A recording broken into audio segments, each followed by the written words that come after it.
December 3rd, 1944. Somewhere outside Camp Concordia, Kansas. A U.S. Army Signal Corps photographer named Staff Sergeant Robert Ellison snapped this photograph just minutes before the prisoners were marched to their new assignment. In the frame are 3 German POWs, still wearing the mud of Europe on their boots, still carrying in their eyes the exhaustion of a war that had already taken everything from them. One devours his bread as if he hasn't eaten in days.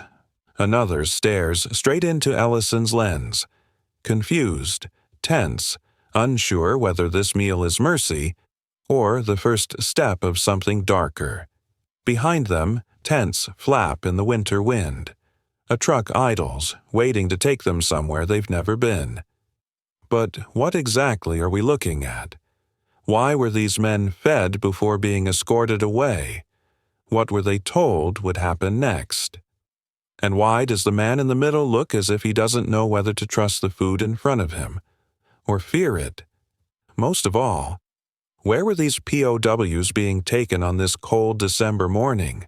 To punishment, to labor, or to something that would shatter every lie they had been taught about America? This photograph captured the moment before the truth hit them, a truth no German prisoner expected. July 18, 1944. Camp Hearne, Texas.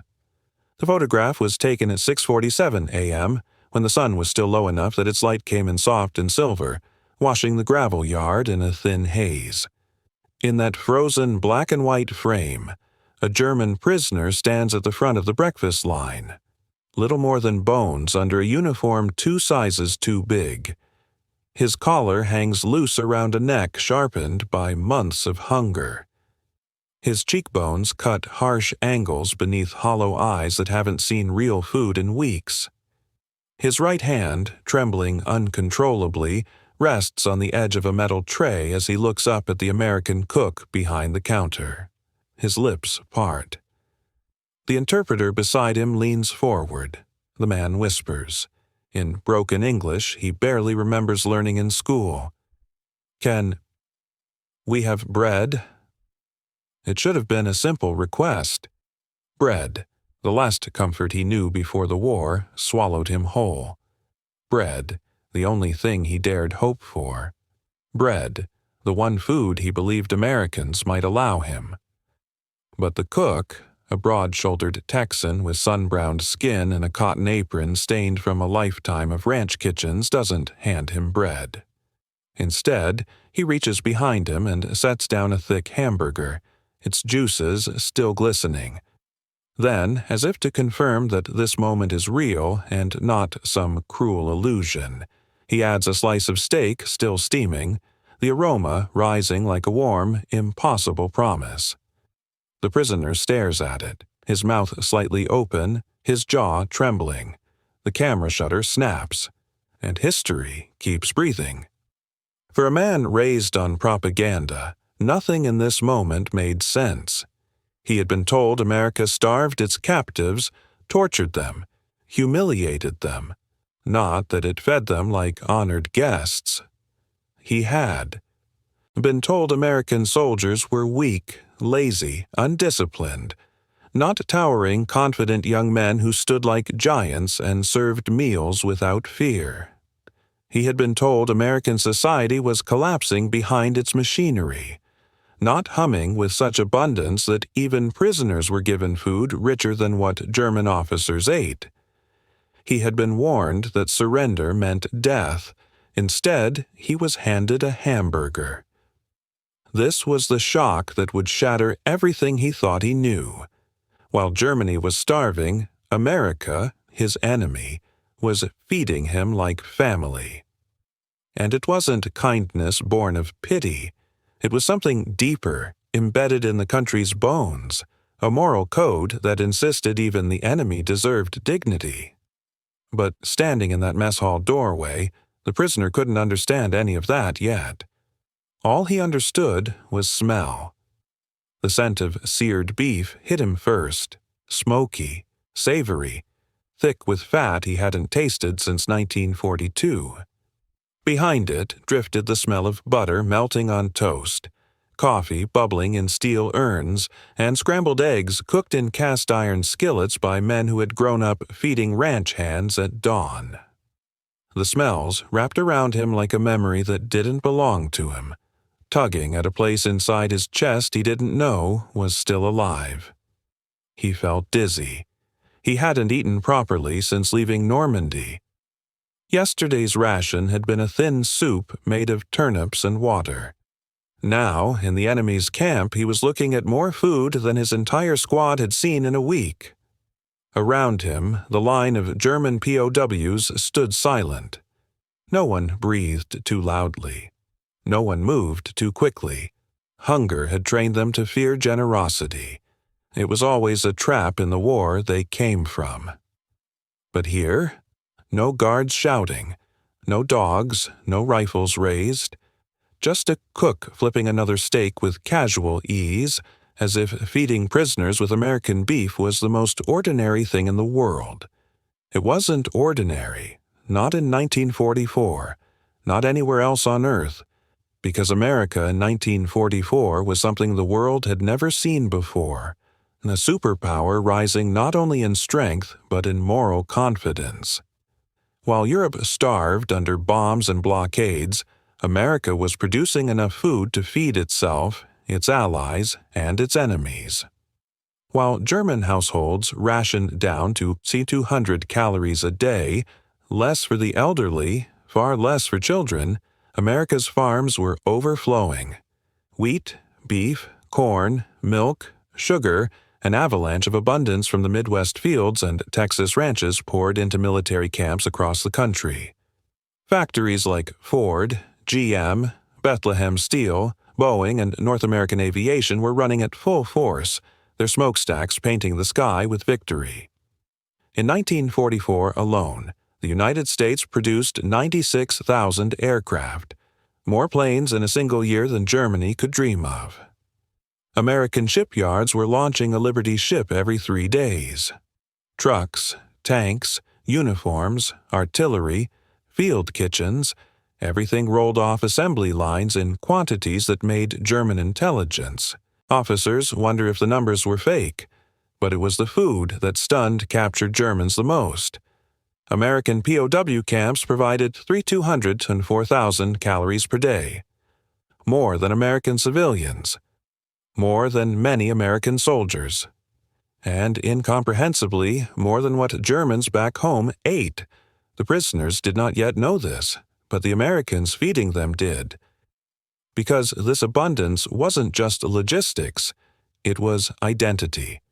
For American viewers today, this moment carries a quiet, powerful pride. This was the greatest generation at its moral peak.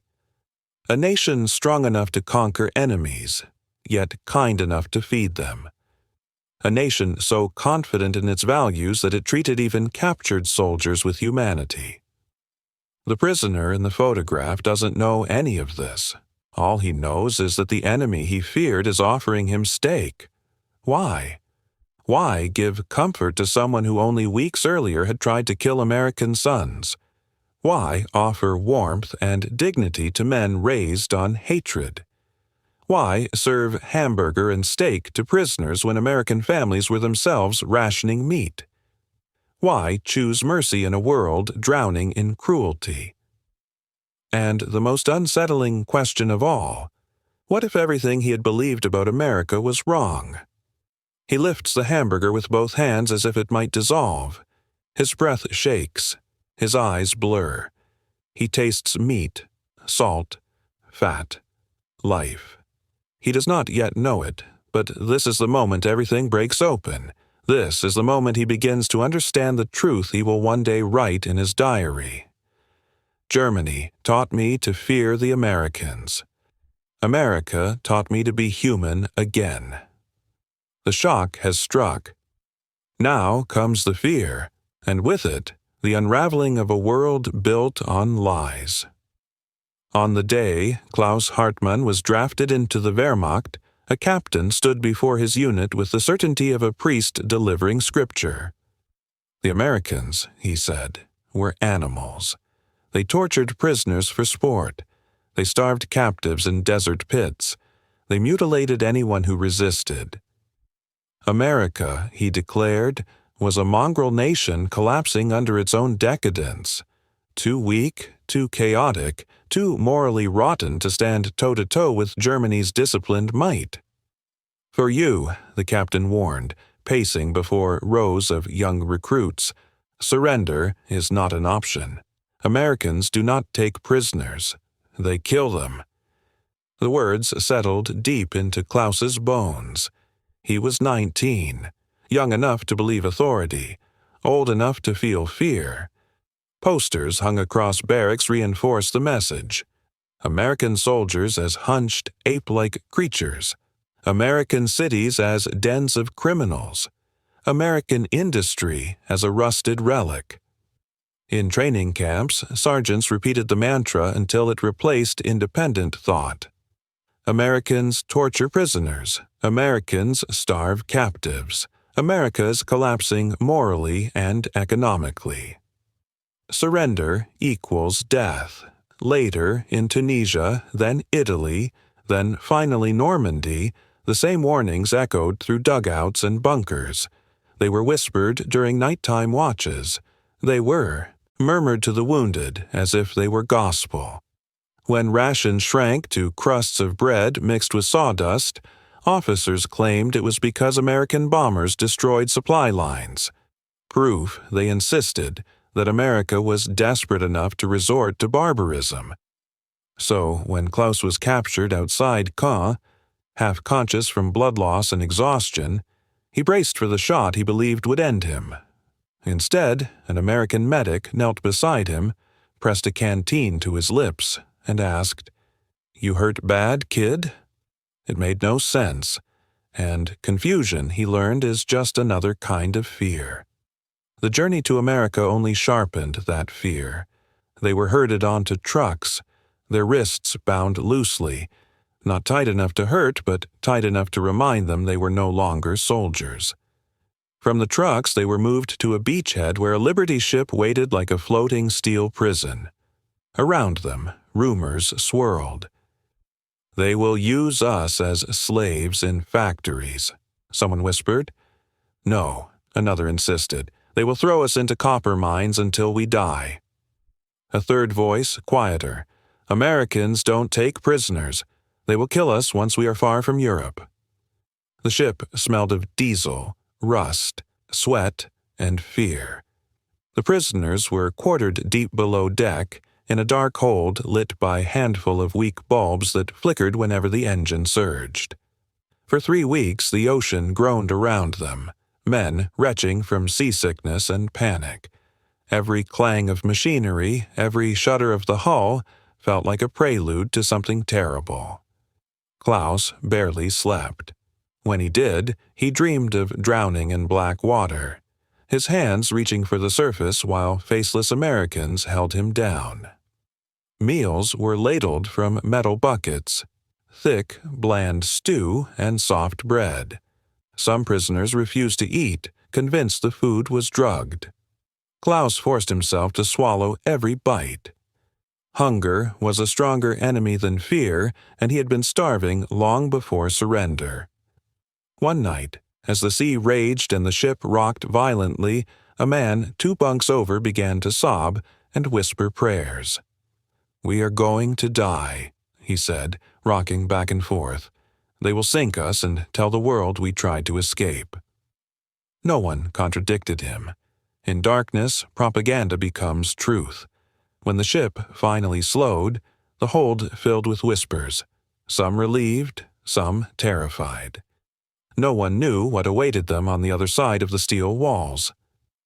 Klaus imagined barbed wire, dogs, floodlights, and pits. He imagined blows from the butt of a rifle. He imagined his last breath. What he did not imagine was America. The prisoners were marched onto a train, each given a tin cup of cold water by Red Cross workers who did not yell, did not shove, did not look at them with hatred. But fear makes kindness feel suspicious, not comforting. Klaus kept expecting the blow, the trap, the cruelty foretold by every German officer he had ever served. Then the train began moving. At first, the landscape blurred too, quickly to register. But after an hour, the truth sank in. There were no bomb craters, no burned-out houses, no starving civilians fighting over scraps, no rubble, no smoke, no ruins. Instead, Klaus saw farms, endless, untouched farms, golden fields stretching beyond the horizon, cows grazing calmly behind wooden fences, tractors so large and modern they looked like something from another era. Small towns came next, neat rows of homes, white church steeples, children peddling bicycles, women hanging laundry in the sun, storefronts with bright signs. No ration lines, no fear in people's faces, no shortages, and everywhere food, fruit stands, bakeries with windows full of bread, grocery stores with signs advertising meat by the pound. It was a paradise compared to Germany's desperate streets. A man across the aisle muttered, "If this is a collapsing nation, God help us." No one disagreed. Klaus pressed his forehead against the window glass, overwhelmed. He had been told America was dying. Instead, it felt impossibly alive. A deep ache opened in his chest, not just confusion, but envy. A country untouched by war, a people unburdened by fear, a life he had never known. For American viewers today, this image is a reminder of something personal. A memory of a time when the country felt united, orderly, prosperous, a time many describe as a better America. But Klaus wasn't thinking about nostalgia. He was thinking, nothing they told us was true. Camp Hearn appeared after 2 days of travel, rows of wooden barracks, guard towers, barbed wire, the familiar trappings of captivity. Relief and terror collided inside him. The first meal was served in a tin tray, potatoes, green beans, a hamburger, and a bottle of Coca-Cola. Klaus froze. The others froze. Nothing in their training had prepared them for this. Some men ate cautiously, tiny bites, eyes scanning the room for the ambush that never came. Some hid bread in their pockets, terrified it might be their last meal for days. One man sniffed the Coca-Cola and whispered, "Is this poison?" Everyone expected the kindness to end. Everyone believed punishment was coming. Everyone waited for the cruelty they were promised. But the cruelty never came. Only more food. And that, in its own way, was the most frightening thing of all. Fear had not left them. It had just taken a new shape. The fear that everything they believed was collapsing. The unraveling had begun, and mercy was the knife doing it. Klaus Hartmann didn't realize that kindness could be frightening until he came to Texas. It started small, almost invisible at first, the way dawn shifts before the sun appears. Acts so ordinary to the Americans that they barely noticed them, yet so monumental to the prisoners that each gesture felt like a blow to the world view they'd carried across an ocean. The morning after the hamburger, Klaus walked into the mess hall still expecting the dream to end. The same cook from yesterday, Red McIntyre, though Klaus didn't yet know his name, stood behind the counter flipping eggs with a battered spatula. Red caught Klaus's eye and nodded. "Eat all you want, son." Son, not prisoner, not kraut, not enemy. Klaus felt heat rise in his chest, a mix of embarrassment and something dangerously close to gratitude. Behind him, another POW whispered, "Why does he speak to us like that?" No one answered, because no one knew. Later that week, a group of prisoners was marched to a nearby ranch to mend fences knocked down by a storm. The Texas heat was unbearable, a dry, searing breath that seemed to rise from the earth itself. The temperature had reached 105 by noon. The prisoners struggled, sweat soaking their shirts, their mouths turning to cotton. A pickup truck rumbled up the dirt road. Klaus braced himself, expecting a shouting rancher or guard demanding they work faster. Instead, the cowboy behind the wheel, a middle-aged man with rope-lean muscles and a sunburned neck, reached into a metal cooler and tossed something toward the nearest POW. It was a bottle of cold water. Cold. Sweat-beaded condensation dripping down the glass like a miracle. "Y'all look like you're dying out here," the cowboy drawled. "Drink up." The prisoners looked at each other, stunned. One reached slowly for the bottle as if expecting it to be yanked away. The cowboy just smiled and tossed another, and another, until every man held a bottle so cold it hurt to grip. "Americans must be mad," someone muttered. "They give water to their prisoners in this heat?" "It's a trick," another insisted, but he kept drinking. On another day, guards on break leaned against the shade of a barracks wall, smoking cigarettes rolled tight between their fingers. Klaus walked past with his detail. One of the guards, a young man from Arkansas with a mop of reddish hair, flicked ash to the ground and glanced at Klaus. "You smoke?" he asked. Klaus froze. "Yes," he said quietly. The guard held out his cigarette, then paused, noticing there were 6 men behind Klaus. He sighed, shrugged, and broke it cleanly in half.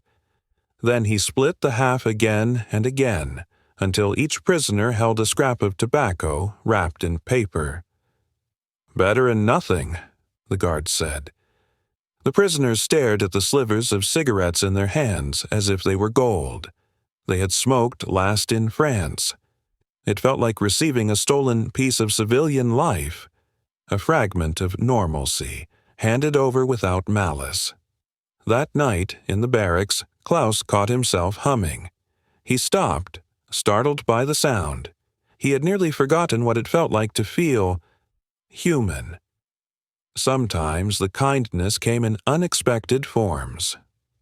One afternoon, while unloading supplies, a cowboy strolled by and tossed apples from a burlap sack at the prisoners.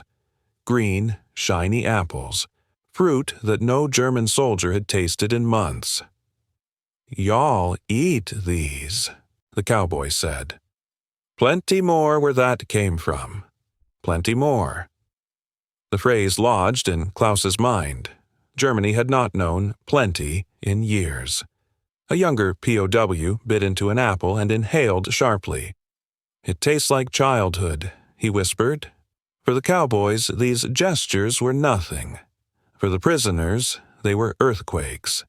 Each act of decency struck at the heart of everything Nazi propaganda had drilled into them. Every time a cowboy tossed candy, every time a guard shared a smoke, every time an American truck driver handed out cold water, they weren't just being kind. They were disproving an entire ideology. But nothing shattered propaganda like the food. Hamburgers and steak had stunned them. But when the full menu of Camp Hearn unfolded over the following weeks, the shock turned into a quiet, devastating awe. American chili, spiced, warm, thick with beef and beans, cornbread that crumbled like cake, milk served cold in metal pitchers, coffee strong enough to jolt a dead man awake, and most unbelievable of all, Coca-Cola, a drink that fizzed and stung and tasted like a world untouched by war. The prisoners whispered among themselves at the tables, "They feed us like their own soldiers. This is how Americans eat every day? No wonder they are winning the war." Then came the moment that Klaus would remember for the rest of his life. During a lunch break outside the motor pool, he watched a group of American soldiers unwrap sandwiches. Thick, white bread layered with ham, lettuce, cheese, mustard. One soldier ate half, then tossed the rest casually into a metal trash bin before heading to his shift. The half-eaten sandwich lay on top of crumpled paper and fruit peels. Klaus stared at it, stunned. In Germany, food like that was treasure. In the Wehrmacht, officers guarded sandwiches like gold. Here. Americans threw them away. He whispered, almost reverently, "They throw away more food than our officers eat." For him, for every POW, that was the truest measure of America's power. But kindness was not just cultural. It was strategic, though the prisoners didn't know it then. Years later, Klaus would read about the Geneva Convention of 1929 and how meticulously the United States had followed it. He would learn how the War Department formed a philosophy that baffled the world. Treat the enemy with dignity. They will go home and tell the world what America truly is. It wasn't softness. It wasn't naivety. It was confidence, a moral self-assurance forged during a time when Americans believed deeply in who they were. A nation strong enough to enforce decency. That, in the end, was America's quiet weapon. One the Nazis never understood, one that no amount of propaganda could survive. For modern American viewers, it is impossible to hear this without feeling a tug of pride. Grandsons remember their grandfathers who guarded POW camps. Daughters remember stories of farm workers who took in German prisoners for harvest season. Families remember letters describing how even the prisoners eat well, and beneath the pride is something softer, nostalgia, a longing for a country that felt unified, a place where abundance was shared, a time when the nation believed kindness was strength, not weakness. It is difficult not to compare that America with the one that exists today. Klaus's first real conversation with an American came unexpectedly. He was sweeping dust from outside the mess hall when the cook, Red, stepped out with a mug of coffee and leaned against the doorframe. "You from the city or the countryside?" Red asked. Klaus hesitated. "Bavaria, small town, cows, farms." Red chuckled. "Then you'll fit right in here. Texas got plenty of cows. Meaner than ours, though." Klaus blinked, confused. He had expected interrogation or suspicion. Not small talk. Red offered him a piece of cornbread from a paper napkin. "Try this." Klaus raised both hands. "I cannot. Rules. Prisoner." Red shook his head. "Ain't no rule against being decent." Klaus took it. The warm sweetness nearly brought tears to his eyes. He managed a single word. "Why?" Red looked at him for a long moment, then shrugged. "Because it's the right thing to do." It was the simplest explanation in the world, and for Klaus, the hardest to accept. Because kindness, real kindness, is a force more powerful than fear, more destabilizing than hunger, more threatening to propaganda than any bullet. Kindness begins to erode lies, and for Klaus Hartmann, that erosion had already begun. Next comes the moment when kindness breaks open into collapse, and the real transformation begins. The moment it happened, the mess hall fell silent, not because anyone told it to, but because something in the air shifted, heavy and trembling, like the pause between lightning and thunder. It was lunchtime, a week after Klaus arrived at Camp Hearn. The cooks were serving hamburgers again, thick and seared, placed gently onto metal trays that clattered faintly as they slid down the serving line. By now, the shock of abundance had dulled into a tentative disbelief, but not trust. Never trust. That was the lesson beaten into every German soldier. Kindness is a trap.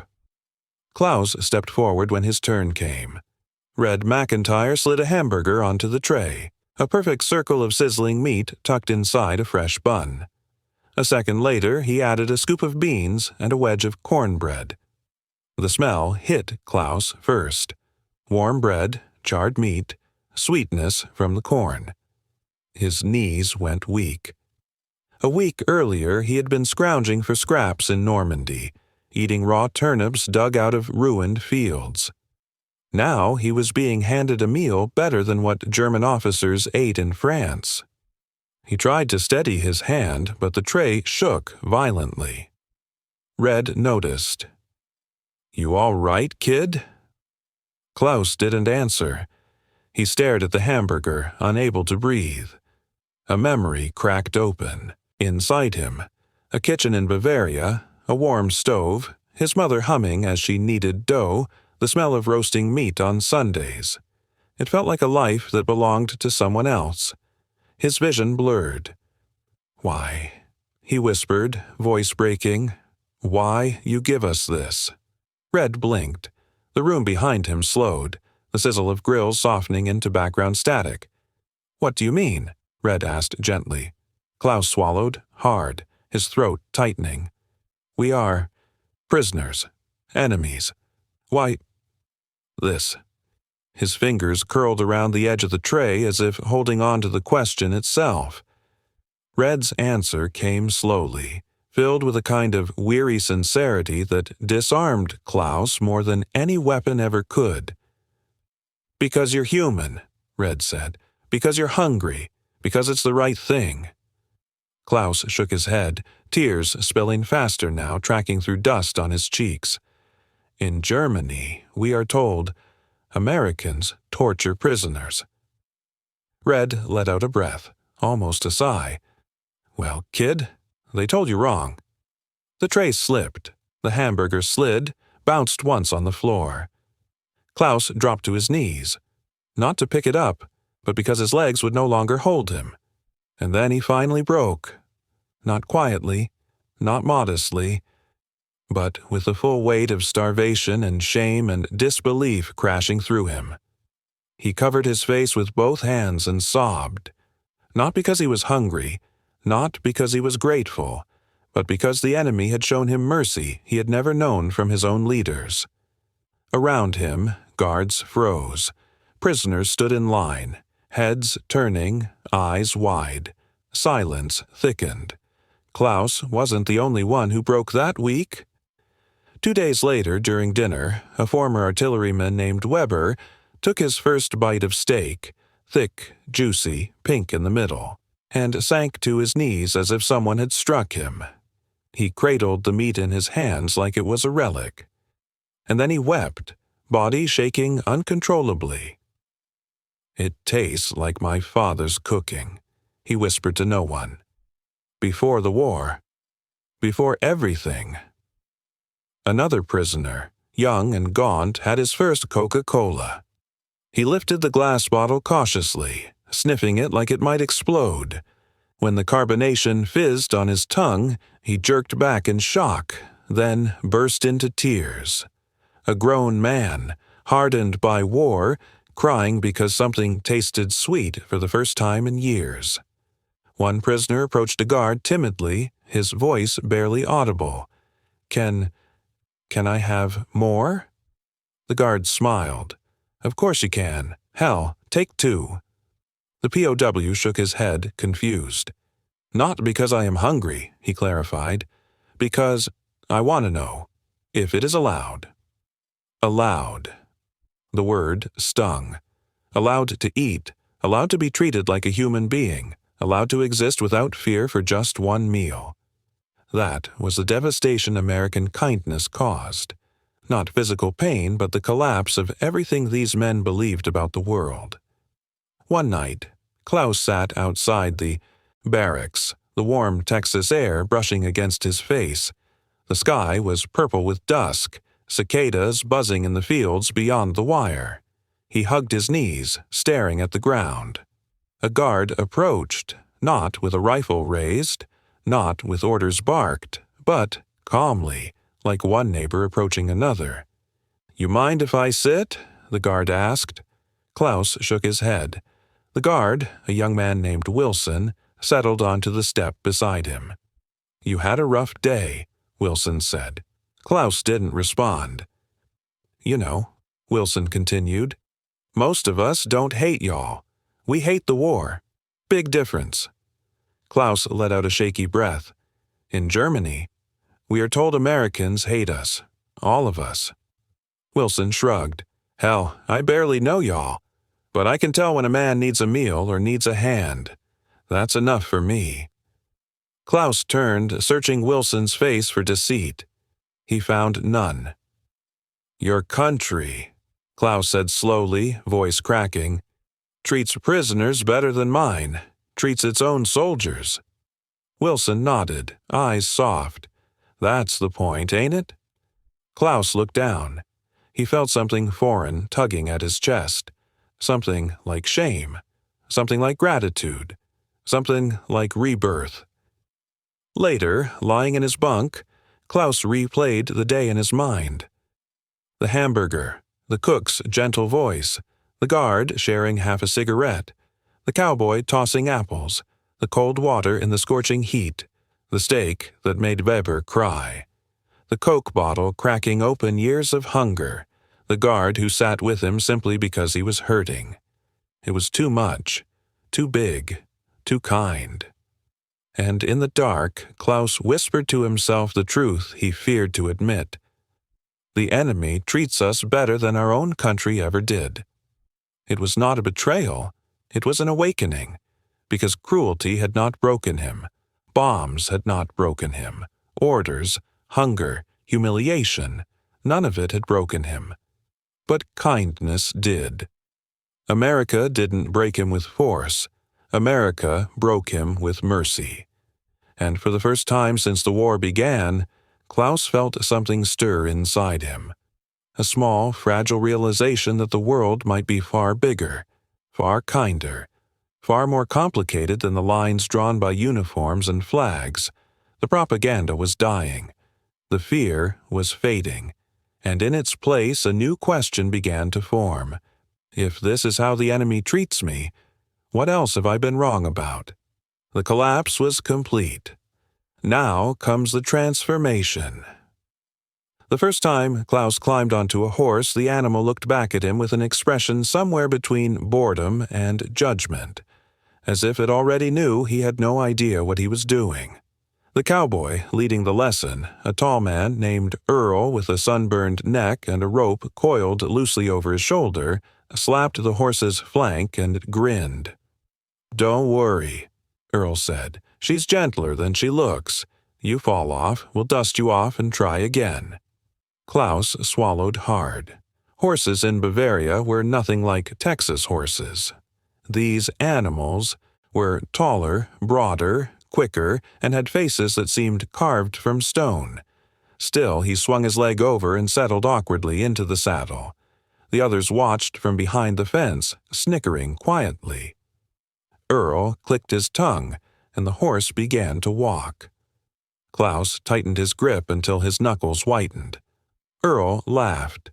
"Relax, soldier. She ain't gonna bite." By noon, Klaus had fallen twice. By sunset, he had learned how to stay balanced and steer without yanking the reins like he was trying to haul a plow. He wasn't good, not yet, but he was learning, and that, in itself, was astonishing, because no one had forced him onto that horse. No one had threatened him. This wasn't punishment. It was instruction. A cowboy teaching an enemy soldier how to ride. No one in Germany could have imagined such a thing. The ranch became Klaus's second classroom. Fence mending was one of the first tasks he mastered. Texas fences seemed to stretch forever, straight, taut, perfectly angled. Earl showed him how to plant a post deep enough to survive a storm, how to stretch barbed wire tight without snapping it, and how to fix tension lines using nothing but leverage and grit. "You do it sloppy," Earl would say. "You gotta do it again tomorrow. You do it right, you won't touch it for years." In Germany, work had always been about obedience. In America, it was about competence. The difference mattered.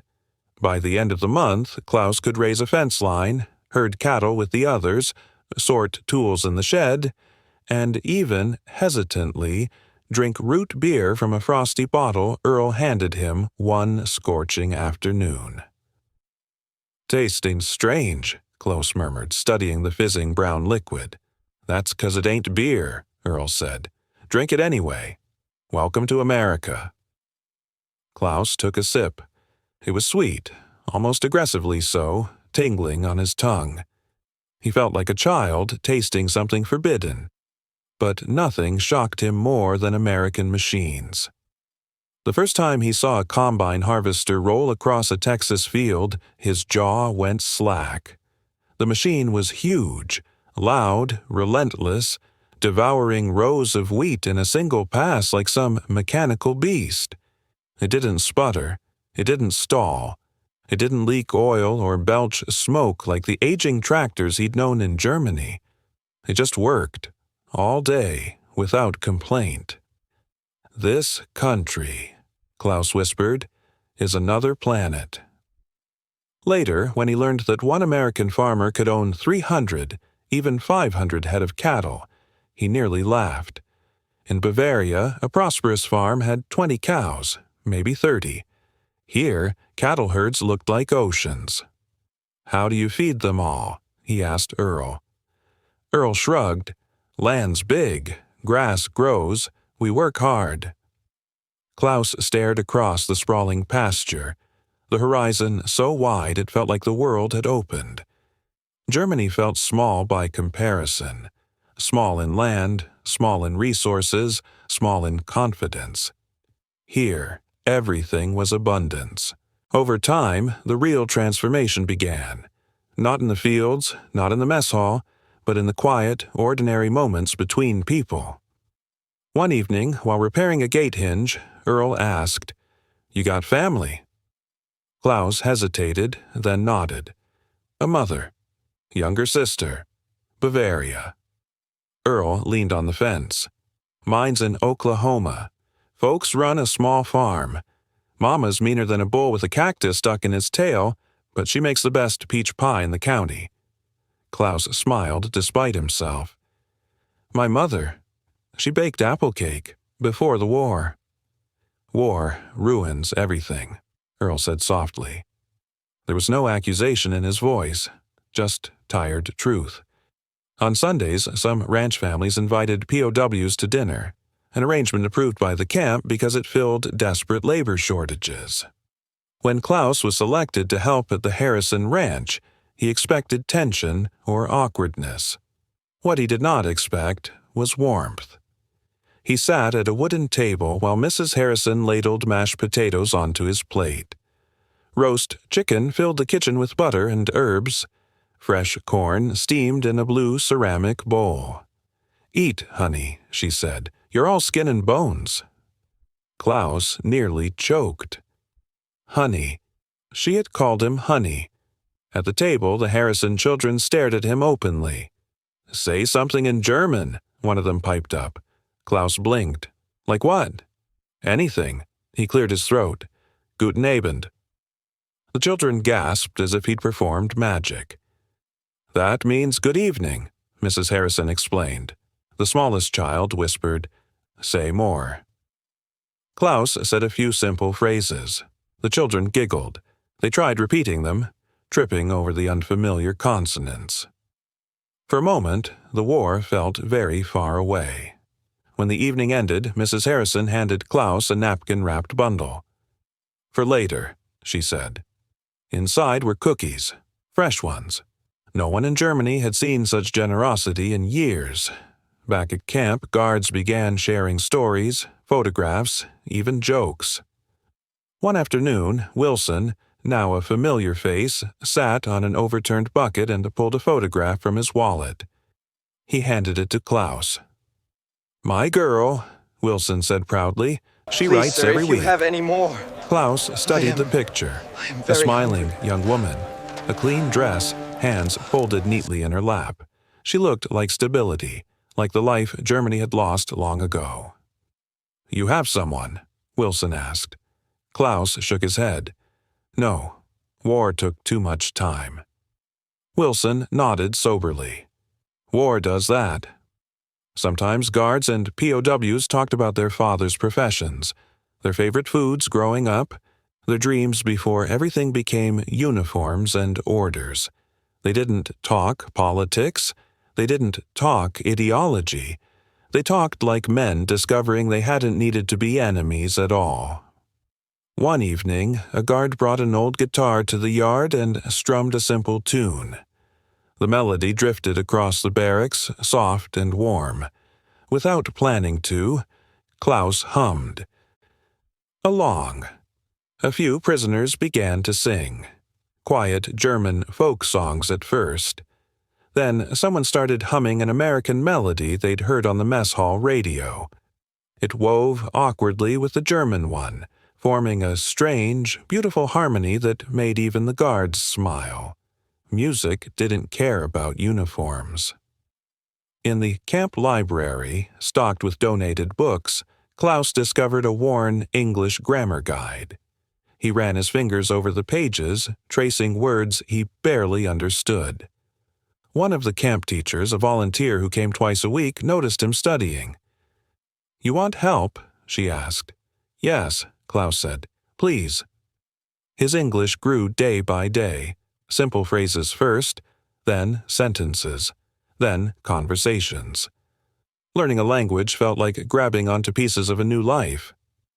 Letters from home arrived sporadically, often torn or censored.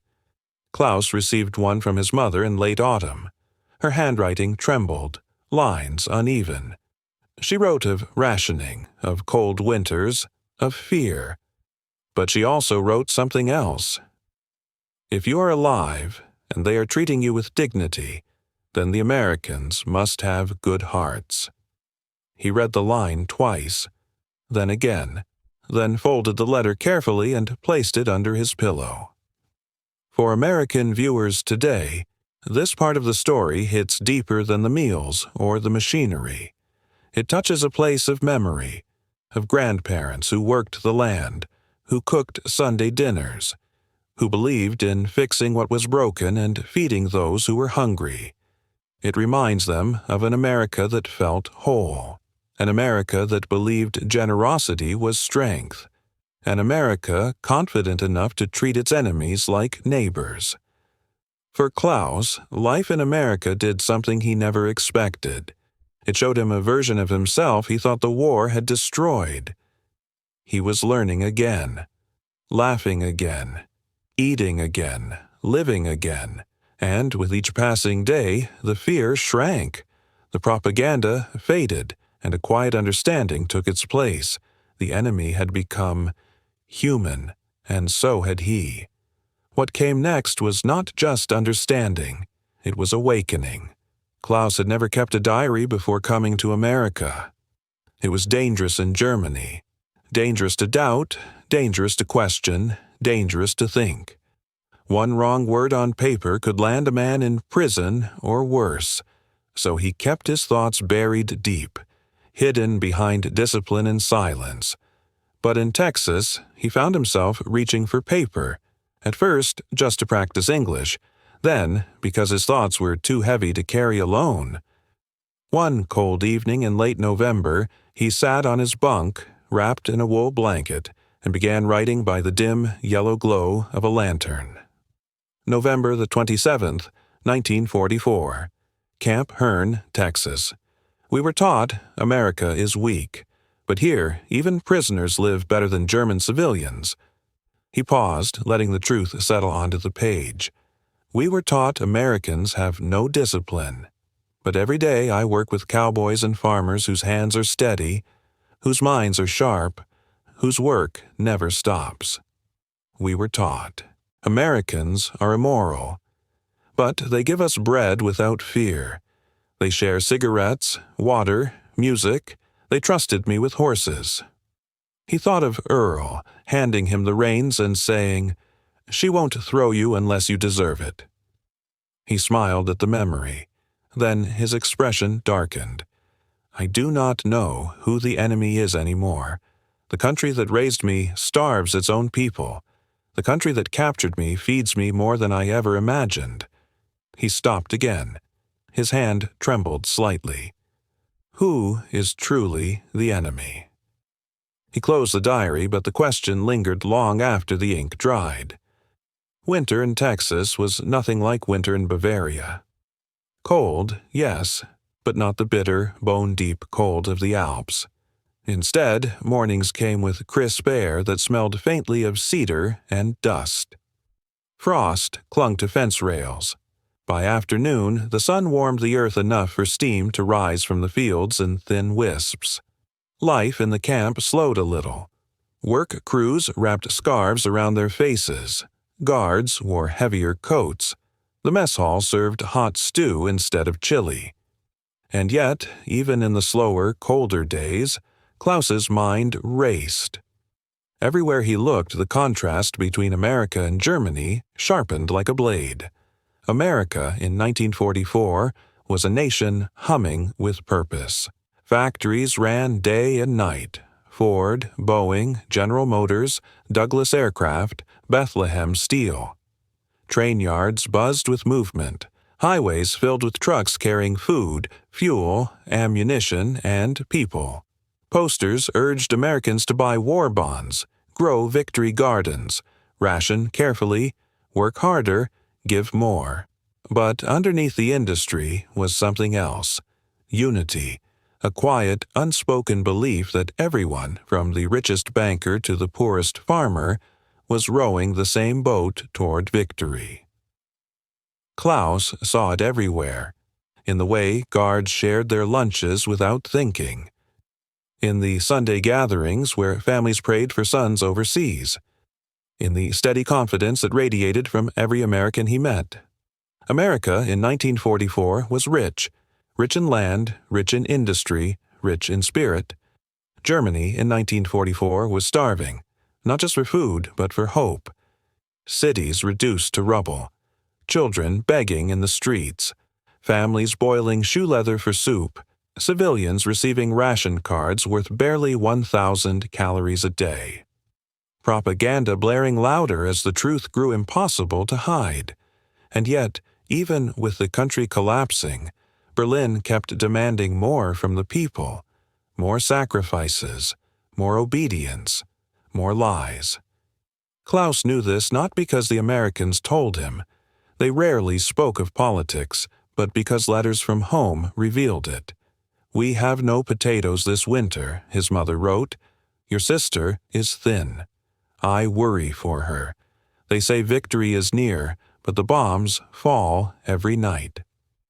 Klaus pressed the letter to his chest and whispered a prayer, not for Germany's victory, but for his family's survival. One evening, sitting by the fire pit near the barracks, Klaus found himself writing another diary entry. This one poured out of him in a rush he couldn't control. America is large enough to feed its armies, its civilians, its prisoners, and still have more to spare. Germany cannot feed its own people. America is confident enough to treat its prisoners with dignity. Germany treats dissenters like traitors. America believes in rules, real rules of war, of conduct, of humanity. Germany believes rules are for the weak. One country fights with strength and mercy, the other with fear and cruelty. Then, finally, the words he had been afraid to write: strength without cruelty, power without hatred. That is America. He stared at the sentence for a long time. He felt something inside him loosen, something that had been tightening since 1939 when he took the oath. It wasn't betrayal, it was liberation. The awakening didn't happen in one moment. It unfolded slowly, over months, through hundreds of tiny revelations. The time when Wilson fixed a broken tractor and said, "It ain't pretty, but it'll run another year," then winked at Klaus as if they were teammates, not enemy and guard. The day a little girl at a ranch asked Klaus what snow was like in Germany. He couldn't speak for several seconds because her innocence felt like a memory from a life he had lost. The Sunday when Mrs. Harrison asked if he'd like a second helping of roast chicken, and he nearly refused because he couldn't believe generosity could be so casual. Or the night he sat with Earl watching a Texas sunset burn orange over the endless horizon. Earl spat tobacco, wiped his hands on his jeans, and said quietly, "Not all Germans are Nazis. Not all Americans are saints, but I figure a man who works hard and treats folks decent, that's a man worth knowing." Cluse didn't answer. He couldn't. His throat was too tight, but the words sank deep. For modern Americans watching this story, this is the moment that lands hardest. Not the food, not the ranches, not the kindness, but the comparison. Because America in 1944 was united around a common purpose. A nation confident in its identity, a people willing to sacrifice and share. Communities that believed in decency as a virtue. And viewers today can't help but wonder, are we still that America? They think of today's political divisions, of shouting instead of listening, of cynicism instead of service, of distrust instead of unity. They watch Klaus's transformation and feel a pinch of grief, not for the past, but for what feels lost. Not anger, not nostalgia for its own sake, but longing. Longing for the America their parents and grandparents remembered. The America that fed prisoners with dignity. The America that built machines that never stopped running. The America that felt like a big family, even in hardship. But for Klaus, awakening was simpler. He did not know about modern politics. He did not care about debates or divisions. What he saw was what stood before him. A nation strong enough to be merciful. A nation secure enough to be generous. A nation powerful enough not to fear compassion. His diary entries grew more certain. We were wrong. They are not weak. They are not cruel. They are not collapsing. America is strong because it is kind. America wins because it does not become what it fights. He ended one entry with a single sentence that would follow him for the rest of his life. War taught me fear. America taught me dignity. What came after this awakening would stay with him, not just for the rest of the war, but for the rest of his life. Because mercy had not only fed him, it had transformed him. And in the next chapter, that transformation would become a legacy, one that would travel back across the Atlantic and ripple through generations. When the war finally ended in 1945, Klaus Hartmann boarded a transport ship with a canvas duffel containing everything he possessed in the world.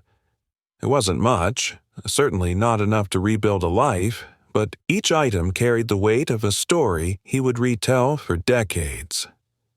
Inside the duffel, wrapped carefully in a wool shirt, lay a small English-German dictionary, its cover worn soft from use. A black and white photograph of him standing beside Earl, both grinning awkwardly, a Texas sunset behind them, and a folded letter from Mrs. Harrison, written in a gentle hand. If life brings you back across the ocean one day, you will always have a seat at our table. The ship steamed eastward. Klaus leaned on the rail and watched America shrink into the horizon, not with relief, but with something like sorrow. He had arrived terrified, starved, convinced he would die. He was leaving heavier, stronger, changed in ways he couldn't fully name. Germany came into view weeks later. What met him was not the nation he had left. Cities were skeletons, rubble, twisted iron, buildings ripped open like wounds, train stations overflowing with refugees, children with hollow faces, women carrying everything they owned in sacks over their shoulders. The air smelled of ash, dust, and despair. Klaus walked through the ruins of his hometown and felt the contrast slam into him like a physical force. America had felt alive. Germany felt like a graveyard. He found his mother thin and gray, his sister frail but alive. They embraced him with tears and disbelief, having assumed he died in France like so many others. When they asked how he survived, he hesitated. How could he explain Texas? How could he describe the dinners, the laughter, the cold water in the heat, the hamburgers, the music, the children asking him to teach them German words? Still, he tried. "They fed us," he said softly. His mother nodded. "Prison food?" "Yes." "No," Klaus said. "Real food, better than we ate before the war." His mother blinked, confused. His sister frowned. Why would they do that? Klaus looked at them, at the bombed-out street behind them, at the starving neighbors sifting debris for firewood. "Because," he said, "they are not like what we were told." In the years that followed, Klaus built a new life from the ruins. He married, became a schoolteacher, raised 2 children. But the diary he kept in Texas remained a private scripture. When his children grew old enough to understand the war, they asked him what captivity in America had been like. They asked with fear, because they had grown up hearing whispered stories of German POWs mistreated in Russia, starved in France, beaten elsewhere. Klaus sat them down at the kitchen table one winter evening and opened the diary. Its pages crackled softly. He read aloud. "We survived because America showed mercy." His daughter's eyes widened. "Mercy?" "Yes," Klaus said. "Mercy." He turned the page. "America was powerful because it was kind." His son leaned in. "Kind? To prisoners?" "More kind than our own commanders," Klaus said quietly. Another page. "The greatest generation defeated tyranny without losing its soul." He closed the diary and let the words hang in the air. His children stared at him, not just in surprise, but in awe. They had heard of America's strength, but this was the first time they understood its heart. When his first grandchild was born, Klaus began telling the stories more often, not of battles, but of breakfasts, not of enemy fire, but of cowboys teaching him to ride, of guards sharing cigarettes, of Sunday dinners, of the American woman who sent a letter inviting him back. "They treated me," he said one day, "not as a defeated soldier, but as a man." His grandchildren grew up hearing those stories, first with fascination, then with reverence, and eventually with gratitude. Because family history is not merely inherited, it reshapes the future. As Klaus aged, he could not help comparing the world he saw on television with the America that had saved him. His grandchildren would ask what America was really like back then, and he would pause before answering. "United," he would say. They were united. He remembered the factories, the farms, the posters urging citizens to give more, work more, serve more. He remembered towns that felt safe, streets that felt clean, churches full on Sundays, neighbors who greeted each other by name. Not perfect, not without flaws, but whole. America was strong, he would say, not just in weapons or wealth, strong in spirit, strong in purpose. Then he would grow quiet. "Now?" One of his grandchildren once asked gently, "Are they still like that?" Klaus looked out the window, watching a world more divided, more cynical, more chaotic than the one he remembered, and he whispered the question he hoped Americans would someday ask themselves. Are we still that America POWs admired? He didn't say it with bitterness. He said it with longing. A longing for the America that fed him without hesitation, the America that placed mercy above vengeance, the America that treated a defeated enemy like a fellow child of God, the America that made him believe kindness could rebuild more than war could destroy. On his final visit to Texas, many years later, long after the war, long after his hair turned white, Klaus returned to Camp Hearn. The barracks were gone, the fences torn down, the guard towers empty, but the fields remained. The sky was still enormous. The wind still carried the same warm scent of dust and memory.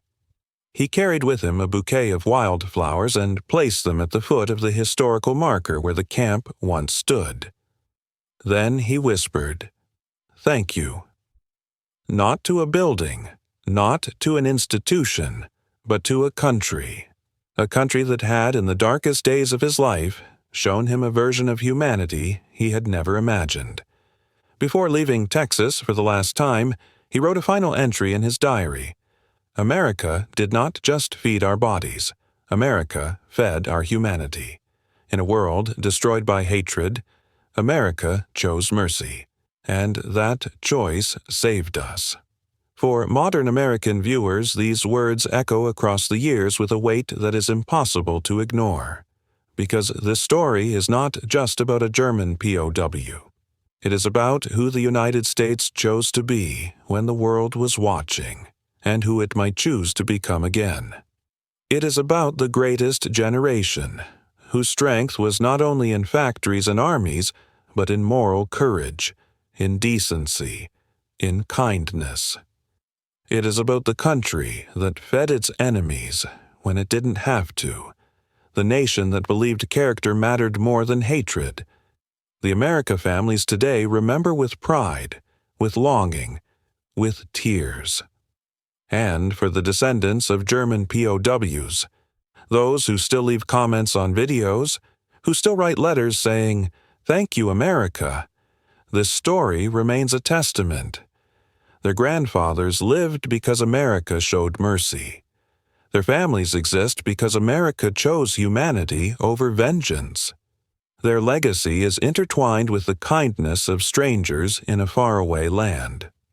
Klaus Hartmann's final message, written shakily in the margin of his diary years later, captured the truth better than any historian could. War taught me to fear. America taught me to live again. And that, more than anything, is the legacy he carried home.